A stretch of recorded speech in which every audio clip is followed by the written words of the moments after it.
Violent inmate attacks on prison guards in Nebraska in the month of August alone. Critics believe the corrections department is woefully understaffed and corrections workers are at risk. Today in Lincoln, an attempt to find solutions. Reporter Joe Cadotte was there. There are 145 vacancies across Nebraska's 10 state prisons. And while that's a top concern among lawmakers here in Lincoln, that's just one of many problems facing Nebraska's prison system.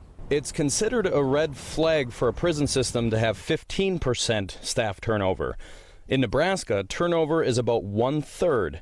Among other problems, gang violence, riots, and general inmate disobedience. We could be overstaffed, and it would have nothing to do with changing what happened last week or some of the other staff assaults that we've had. In Wednesday's hearing, it was revealed that Corrections Director Scott Frakes planned to cut additional staffing needs by nearly 100.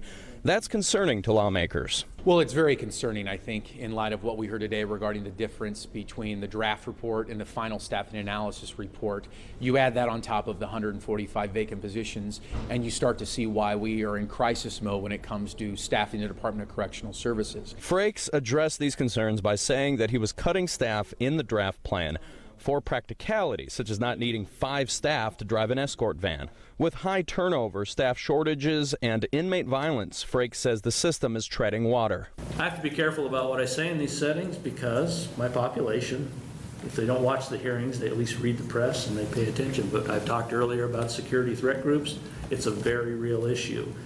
They operate under a very different set of rules than you and I. Some of the measures that Frakes talked about at today's hearings were giving retention bonuses to make sure that the staff who are working don't leave the prison system. He also talked about putting more social programs in to keep inmates out of trouble.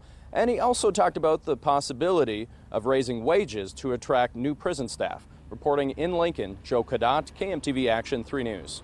Douglas County Deputy